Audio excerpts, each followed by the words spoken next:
Okay, so pivot wide and long. One could even argue it's called pivot wider and longer. Um, so the only person you're destined to become is the person you decide to be. All like that. So when it comes to pivot wide, or more so, I should say pivot wider, um, the best way of looking at it or considering this is to reformat our data set so that we can do certain kind of analyses. So before we even do pivot wider, let me just mention, say for example here, I can simply create a visualization or even summarize based off of flavors in months. So I mean, I can compare what's happening in terms of these variables, flavors and months, regarding the sales. So that's great and fantastic. However, if I want to compare directly what's happening in January versus February, I have to reformat my data set. Okay, I have to reformat my data set.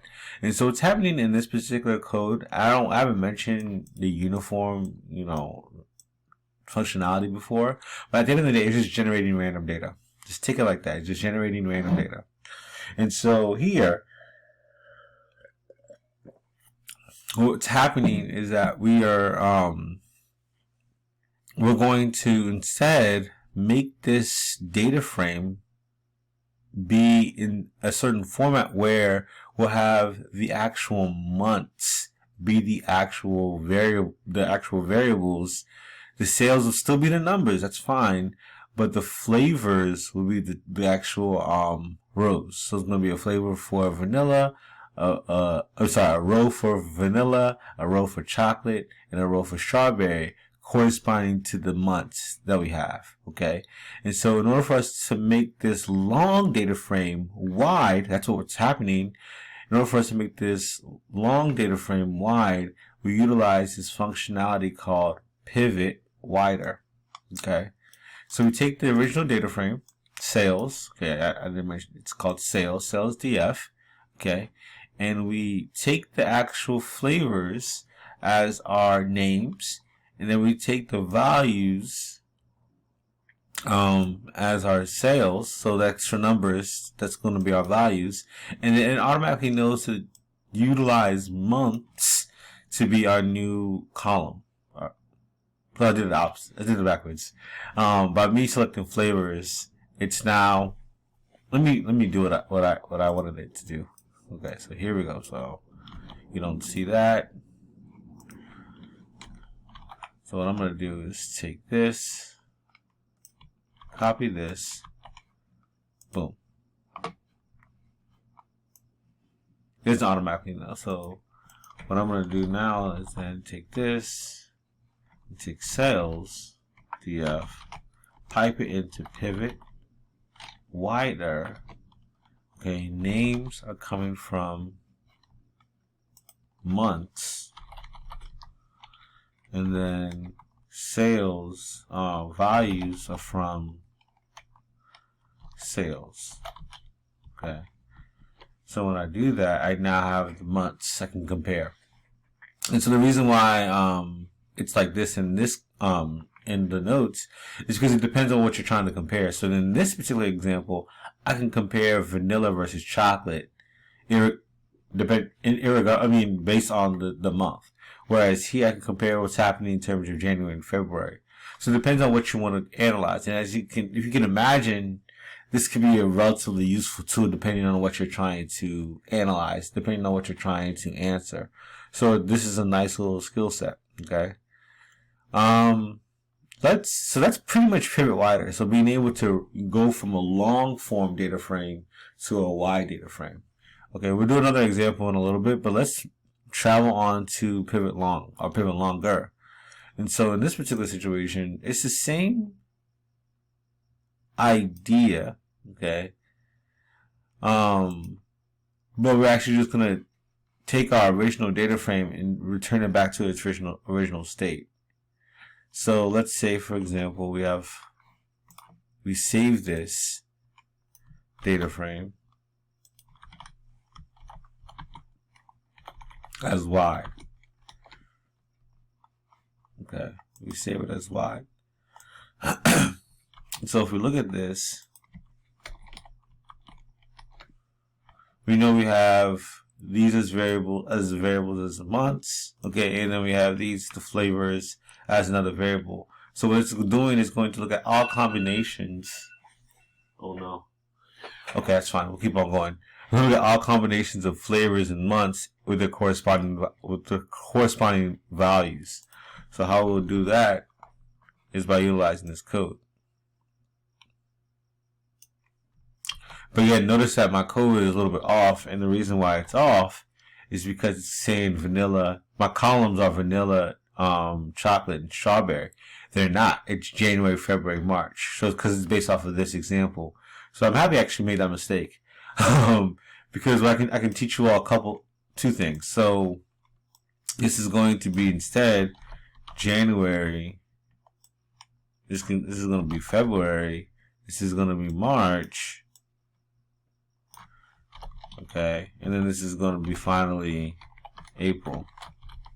Okay, and so instead of flavors, it's going to be considered to be months. Okay, so when I do this, and I'm actually not gonna, I'm gonna print it out so you can just see it.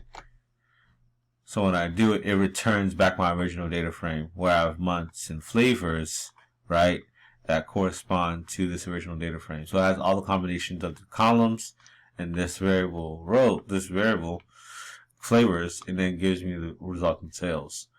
One of the things that you can do as a shortcut, instead of writing out each and every column, is to say Jan : April. So it's going to take from this column to the last column, and then it should run. Okay. So that's that. So one of the biggest things for pivot longer is that it's different from pivot wider, is that you have to provide the columns that you're considering in terms of where you're getting your values from. What are you going to name that new column? And then where are your values? What are you going to name your values? Okay. Alright, so with that being said, I talk about the reason why this is important. Data comes in all shapes and sizes. So being able to manipulate the data in order for you to answer statistical questions, or data science question, it just depends on the situation.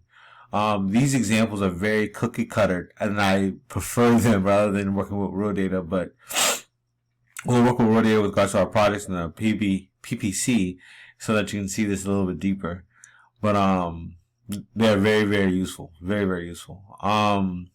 Here, let's look at this example. Okay, so I have a couple examples in these notes. Move me. Okay, so here you are a data analyst at a multinational company, and you have monthly sales for different products for various countries.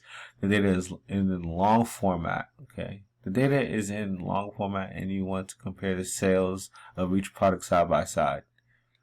So here right now it's in long format. Let's see what this looks like. So this is generating fake data, of course. So we look at this. Okay. So let's actually just view sales DF, see what it looks like. Okay, look at that. Okay, so here you're looking at a product country sales table, and so these are all the combinations I'm assuming based on country and product, but not necessarily. No, yeah, it is. It is doing that. And so what you want to do is create columns based on the actual product. You want to create columns based on the actual product. So the code's already there. I would actually do it, but it's okay. The code's already there. But you take the sales data frame, and you're going to take it from the product column, and the values are going to come from sales. And when you do that, as you can see here, you have the different products for each of the countries. So you can compare products irregardless of the actual country. Okay, which is a nice skill to have, a nice skill to be able to do. I think this is another one with pivot wide. Okay, so situation. Okay, situation. You are a researcher. You are a researcher studying the effects of different diets on weight loss. You have data in a long format where each row represents a particular patient's weight loss after a specific diet for a month. You want to compare the weight loss achieved by each diet. Okay, so let's see what this original data frame looks like. Okay, paste this here. Weight loss data frame. Boom. Bam.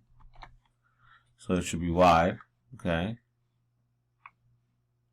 And so what we want to do is well, this is long. Is it long?